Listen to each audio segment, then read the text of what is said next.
Captain কোটায় জাতীয় দলে শুধুমাত্র নাজমুল হোসেন শান্ত খেলেন না, ফ্রাঞ্চাইজি লিগেও ক্যাপ্টেন কোটা দেখা যায়, যেমনটা দেখা গেছে এলপিএলে। মোহাম্মদ নবী, মোস্তাফিজুর রহমান এবং তাওহিদ হৃদয়দের দল ডাম্বুলা সিক্সার্সের ক্যাপ্টেন। 6 ম্যাচে তার পারফরমেন্স, রান সংখ্যা মোটে 33, গড় 5.50, উইকেট পেয়েছেন সব মিলিয়ে 3টা। তারপরও তিনি কিন্তু প্রত্যেকটা ম্যাচে জায়গা পাচ্ছেন, খেলছেন, সেটা শুধুমাত্র তার ক্যাপ্টেন কোটার কারণে। আর অন্যদিকে তাওহিদ হৃদয়ের মতো একটা ফর্মে থাকা ব্যাটার, যিনি কিনা গত আসরে দুর্দান্ত খেলেছেন, বিশ্বকাপটাও ভালো করেছেন, তার মতো একজন ব্যাটার বেঞ্চে বসে কাটাতে হচ্ছে, সুযোগ পাচ্ছেন না ম্যাচ খেলার। একটা ম্যাচে সুযোগ পেয়েছেন, 1 রান করেছেন, আরেকটা ম্যাচে খেলার সুযোগ পেলেও ব্যাটিং করার সুযোগ পাননি। এই হচ্ছে অবস্থা।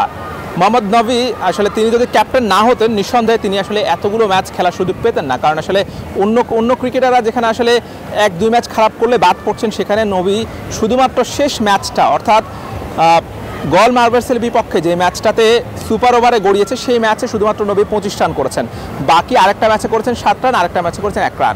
সুপার ওভারে যে ম্যাচটা গড়িয়েছে, যে ম্যাচটা ড্র হয়েছে, সেটাও কিন্তু হেরেছে ক্যাপ্টেন মোহাম্মদ নবীর কারণে। তিনি কিন্তু শেষ বলে 1টা রান নিতে পারেননি, রান আউট হয়েছেন, এবং সুপার ওভারেও তিনি আসলে ব্যাটিং করতে নেমেছেন এবং তিনি একটা বাউন্ডারি আদায় করতে পারেননি, সেখানেও তিনি রান আউট হয়েছেন। অর্থাৎ 1 ম্যাচে 2বার রান আউট হয়েছেন মোহাম্মদ নবী। তার এই রান আউটের কারণে কিন্তু আসলে পিছিয়ে গেছে দলটা, এবং আসলে সেখানেই ম্যাচটা হেরে গেছে। সেই জায়গায় আসলে মোহাম্মদ নবী যদি ক্যাপ্টেন না হতেন, আমার মনে হয় না তাকে আসলে পরবর্তী ম্যাচে নেওয়া হতো। যদি তিনি ক্যাপ্টেন, সেহেতু আসলে পরবর্তী ম্যাচেও তিনি খেলবেন। একটা সহজ ম্যাচ ছিল এবং এই ম্যাচটা খুবই গুরুত্বপূর্ণ ছিল মুস্তাফিজদের জন্য। যদি এই ম্যাচটা জিততে পারতো, তাহলে হয়তো তারা প্লে অফ পর্বে চলে যেত, কিন্তু আসলে এই ম্যাচটা হারার কারণে তাদের হাতে আর বাকি আছে সম্ভবত একটা ম্যাচ।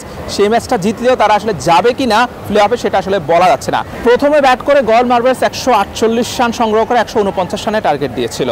শেষ ওভারে, অর্থাৎ 20তম ওভারে ডাম্বুলা সিক্সার্সের শেষ 3 বলে প্রয়োজন ছিল 6 রান, একটা সিঙ্গেল, এর পরের বল নবী 4 মারে, পরের বলে আবার নবী স্ট্রাইকে ছিল, দরকার ছিল 1 রান। একটা রান তিনি নিতে পারেননি, রান আউট হয়েছেন। যদি তার জায়গায় অন্য কোনো ক্রিকেটার থাকতো, হয়তো ইয়াং ক্রিকেটার থাকলে হয়তো সেই রানটা নিতে পারতেন। ব্যাড লাক, আসলে সেটা অনেকটা ব্যাড লাক বলাই যায়, আসলে নবী রান আউট হয়েছেন। এরপরে সুপার ওভারে ম্যাচটা গড়িয়েছে। ওপেনিংয়ে ব্যাট করতে নেমেছিল 2 ব্যাটার, রেজা হ্যান্ড্রিক্স এবং মোহাম্মদ নবী। মোহাম্মদ নবী স্ট্রাইকে ছিলেন, কিন্তু আসলে তিনি সিঙ্গেল নিয়েছেন, বাউন্ডারি আদায় করতে পারেননি। রেজা হ্যান্ড্রিক্স তিনি ফুল টচ বল খেলতে গিয়ে ক্যাচ আউট হয়েছেন। বিক্রম সিংহে, নতুন একজন ঘরোয়া ক্রিকেটার, তাকে নামানো হয়, তিনিও বাউন্ডারি আদায় করতে পারেননি। আর 1 বল বাকি থাকতে মোহাম্মদ নবী তিনি আসলে রান আউটের শিকার হয়েছেন। অর্থাৎ তিনি আসলে প্রথম ইনিংসে, অর্থাৎ সুপার ওভারের আগে তিনি আসলে একটা ভালো ইনিংস খেলেছিলেন 25 রানে, কিন্তু পরবর্তীতে তার কারণেই কিন্তু ম্যাচটা ড্র হয়েছে, এবং পরবর্তী সুপার ওভারে তার কারণেই কিন্তু আসলে ডাম্বুলা রান পায়নি। তো সেই জায়গা থেকে আসলে মোহাম্মদ নবীর আসলে ক্যাপ্টেন্সিটা আসলে প্রশ্নবিদ্ধ থেকে যায়, কারণ এখানে আসলে ইব্রাহিম জাদরান, মার্ক চ্যাপম্যানের মতো ব্যাটার ছিল, তাদেরকে আসলে সুপার ওভারে না নামিয়ে নবী কেন নেমেছেন? আসলে নবী হয়তো নেমেছেন এই জন্য, যেহেতু তিনি সেট ব্যাটার ছিলেন, মাহেশ সিকসানাকে তিনি এর আগের ওভারে খেলেছেন, এই জন্য হয়তো তিনি সেই দৃষ্টিকোণ থেকে তিনি নেমেছেন, কিন্তু তিনি ব্যর্থ হয়েছেন। যদি সে জায়গায় Ibrahim Zadran, mark Chapman bat করতে নামতো, তাহলে হয়তো দৃশ্যপটটা ভিন্ন হতেও পারতো। সব মিলিয়ে আসলে মোহাম্মদ নবীর ক্যাপ্টেন্সিটা আসলে প্রশ্নবিদ্ধ থেকে যায়, যেমনটা তার পারফরমেন্সও।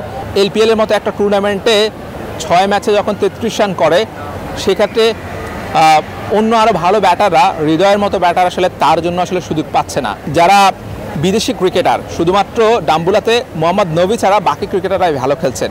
মার্ক চ্যাপম্যান তিনি ভালো খেলছেন, ইব্রাহিম জাদরান প্রথম ম্যাচে সুযোগ পেয়ে আজকে 18 বলে 30 রান করেছেন, অন্যদিকে রেজা হ্যান্ড্রিক্স আজকেও 72 রান করেছেন, এর আগের ম্যাচগুলোতে ভালো করেছেন।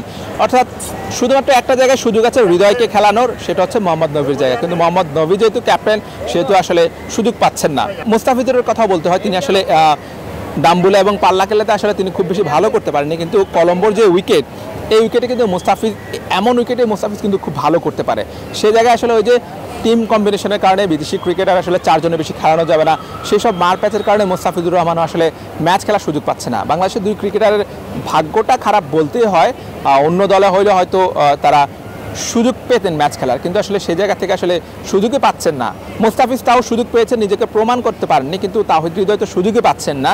তার মতো একজন ব্যাটার, তিনি যখন আসলে বাংলাদেশ এমনিতেই বিসিবি আসলে এনওসি দিতে চায় না বিদেশি টুর্নামেন্টগুলো খেলার জন্য, সেই জায়গায় এখানে এসে যখন বেঞ্চে বসে থাকে, সেটা আসলে পরবর্তীতে বিসিবির কর্তা ব্যক্তিরা বলবে যে এলপিএলে গিয়ে বসেছিল বেঞ্চে, এমন কথাও আসলে শোনা যায়। তো সেই জায়গা থেকে আসলে হৃদয়ের জন্য এটা একটা হতাশাজনক। তাদের আর গ্রুপ পর্বে একটা ম্যাচ বাকি আছে, দেখা যাক আসলে সেই ম্যাচে তাহিদ হৃদয় সুযোগ পায় কিনা। হোসাইন আরমান, কলম্বো, শ্রীলঙ্কা।